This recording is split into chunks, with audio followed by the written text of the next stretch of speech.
Clermont-Castelnerac et j'ai 11 ans. Je suis née à Bordeaux en France, mais je n'ai vécu que 5 ans en France.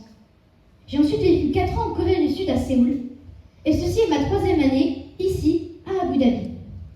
Je suis en 5e au lycée français international Théodore Monod. Je pratique de nombreux sports, dont le kung-fu et le rugby. J'ai des passions telles que l'époque napoléonienne, l'aviation et la géographie. J'ai décidé de participer à ambassadeur et ambassadrice en herbe, car c'est une expérience enrichissante. Marhaban, اسمي إلوان كلامون كاستنيراك وعمري 10 سنوات. أنا فرنسي وولدت في بوردو. أنا أمارس كرة المضرب وكونغ-فو. أنا أحب هيستوريا وجغرافيا. شكرا. Bonjour, je m'appelle Aliénor, j'ai 12 ans et je suis en 4e au lycée français international Théodore Monod. Je suis née en France, plus précisément en Seine-Saint-Denis, où j'ai grandi jusqu'à l'âge de mes 7 ans. J'ai ensuite déménagé à Casablanca, au Maroc, où j'ai vécu 5 ans. Je pratique le jiu-jitsu et la natation. Je suis passionnée par l'antiquité classique, l'épidémie, l'épidémiologie et les neurosciences. Et je joue aussi du piano. Je participe à Ambassadeur en herbe car j'adore le travail de groupe et j'aime aussi l'idée de me surpasser avec des exercices d'éloquence. Marhaban, ismi Aliénor wa umri 12 سنوات. لقد ولدت في فرنسا منذ 7 سنوات وعشت في المغرب منذ 5 سنوات. أمارس الجوجيتسو وأعزف على البيانو. Bonjour à tous. Aujourd'hui, nous sommes tous réunis pour célébrer un événement d'une importance exceptionnelle, les Jeux Olympiques et Paralympiques de Paris 2024. Mais ces Jeux ne sont pas simplement une manifestation sportive. Ils représentent bien plus que cela. Ils incarnent un engagement social et durable qui transcende les frontières du sport et qui nous rassemble tous à la lumière de la flamme olympique. D'ailleurs allumée récemment lors d'une magnifique cérémonie. Certes, monsieur le ministre, c'est ce que vous voulez nous faire croire. Ce n'est qu'hypocrisie. Et vous le savez aussi bien que moi. D'ailleurs, vous qui nous parlez d'engagement social, savez-vous qu'on m'a demandé, comme à plus de 2000 autres étudiants, de vider et de quitter mon logement étudiant cet été pour ces JO? Je suis tout à fait consciente de cette situation et je suis navrée. Sachez qu'il n'a jamais été question de priver n'importe qui de son logement. Au contraire. D'ailleurs, la ville de Paris s'est engagée à vous trouver un logement alternatif pendant cette période et à vous verser une prime de 2000 € pour vous aider à couvrir les frais supplémentaires. De plus, vous vous verrez offrir 2 places pour assister à des épreuves olympiques. Vous le voyez, nous voulons vraiment vivre ces Jeux ensemble. Ensemble? Vraiment? Mais enfin, vous oubliez les SDF, les migrants qui sont chassés en province. D'importants squats ont été démantelés pour laisser place aux infrastructures olympiques.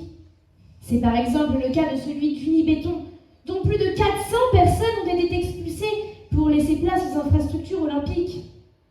Ces gens sont envoyés en dehors de Paris, au mieux dans des centres d'hébergement. Sinon, aucune autre solution ne leur est proposée. Tout cela pose la question de l'invisibilisation des indésirables.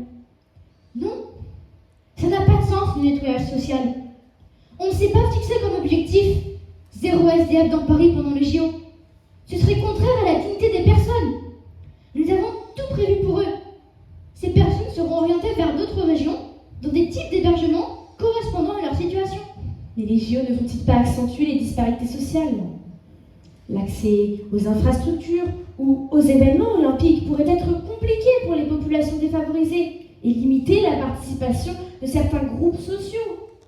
De plus, le choix de la Seine-Saint-Denis, département le plus pauvre de France pour accueillir l'événement, soulève des questions sur la prise en compte des besoins, des préoccupations des populations locales sur les questions relatives aux JO. Les JO de Paris 2024 accordent une importance primordiale à la promotion de la diversité sociale. Nous créons des opportunités pour impliquer les quartiers défavorisés, tels que stages, emploi, formation dans les secteurs liés aux JO, tels que l'hôtellerie, la sécurité et l'événementiel. Ainsi, les JO de Paris aspirent à être un vrai catalyseur de changements positifs. Nous verrons à la protection des travailleurs et à le respect des droits de l'homme. Pendant tous les Jeux. Le respect des droits de l'homme? Oui. Avez-vous conscience que des travailleurs sans papier, originaires du Mali ou de la République démocratique du Congo, vivent dans l'ombre de l'exploitation sur le chantier du village olympique, privés de contrats de travail, de fiches de paie, de congés payés et même du paiement de leurs heures supplémentaires?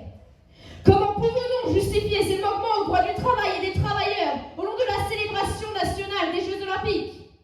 La France, pays des droits de l'homme, ne devrait pas être comparée au Qatar en termes de droits des travailleurs. Il est temps de prendre des mesures concrètes pour assurer que tous les salariés, quel que soit leur statut, bénéficient de conditions de travail dignes et éthiques pendant ces Jeux. Sachez que nous avons à cœur de lutter contre toutes les inégalités sociales et plus globalement contre toutes les conséquences sociales que pourrait engendrer l'organisation de ces Jeux à Paris. Nous avons une responsabilité morale.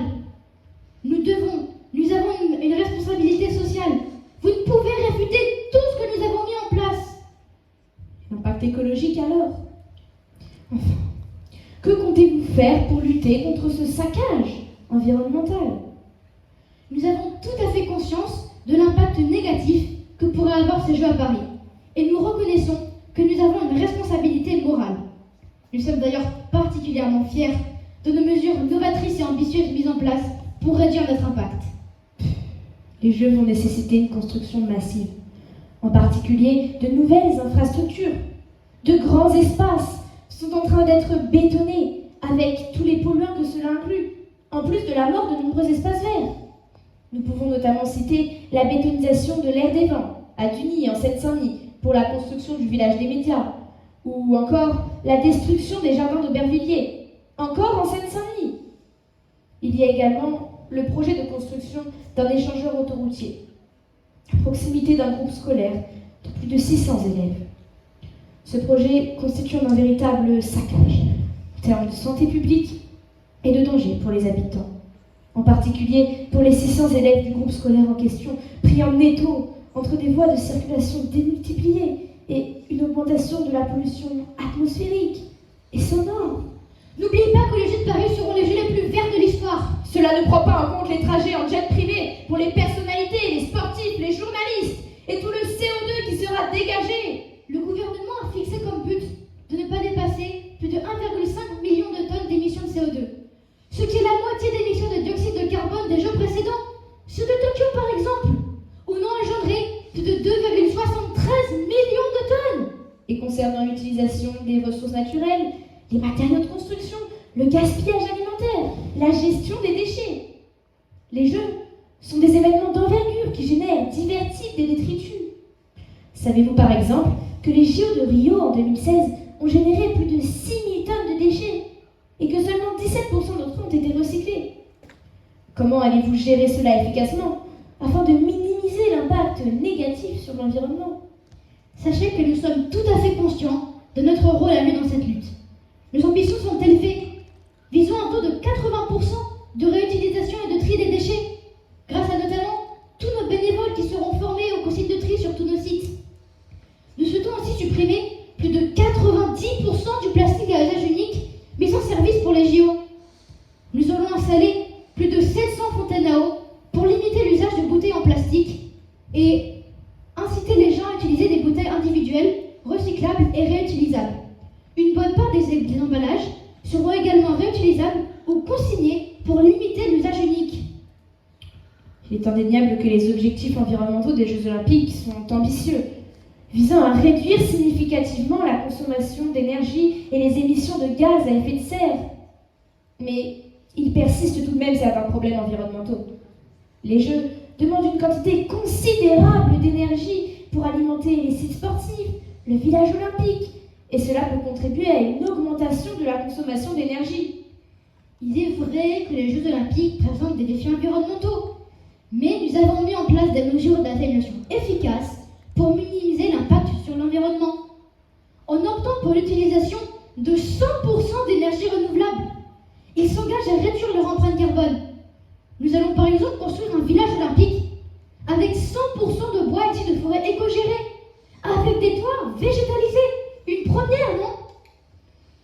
cela est politiquement bien correct.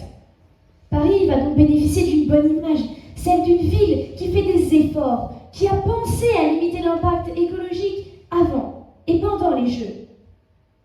Mais après, sur le long terme, comment nous, citoyens, spectateurs, pouvons-nous agir afin de limiter au maximum notre impact sur l'environnement? Quelles leçons allons-nous apprendre de tout cela?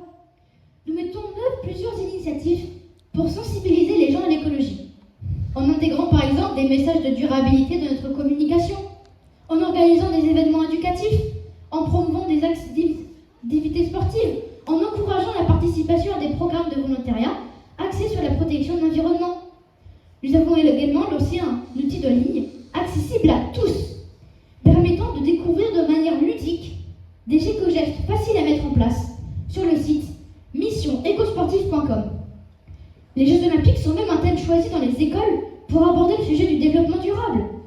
Espérons qu'en pratique, chacun, Adultes et enfants, parents et élèves, professeurs, se saisissent effectivement de ces outils afin que les Jeux soient l'occasion de faire découvrir aux plus jeunes des éco-gestes faciles à mettre en place et de développer de nouvelles connaissances pour agir au quotidien et mieux préserver notre planète. Ainsi, les jeunes, en bâtisseurs du monde de demain, ouvriraient le dialogue à la maison sur les questions environnementales. Alors c'est en marche. Il paraît même qu'un concours international a choisi ce sujet pour des élèves du CM1 à la terminale. N'est-ce pas génial? N'est-ce pas le signe que notre message prend vie auprès des générations futures? The Paris 2024 Olympic Games embody a unifying, inclusive and sustainable event, as evidenced by the efforts made by the CIO to promote ethical and environmental friendly practices. Despite the criticism and challenges, the commitment to sustainability remains at heart of this global event. Discussions around the Paris 2024 Olympic Games have highlighted legitimate concern on inclusion and sustainability. It is crucial that these debates fuel lasting collective reflection in order to ensure, in the short term but also in the long term, that the Paris 2024 Games leave a positive legacy in terms of sustainable development. Merci. Thank you. Merci.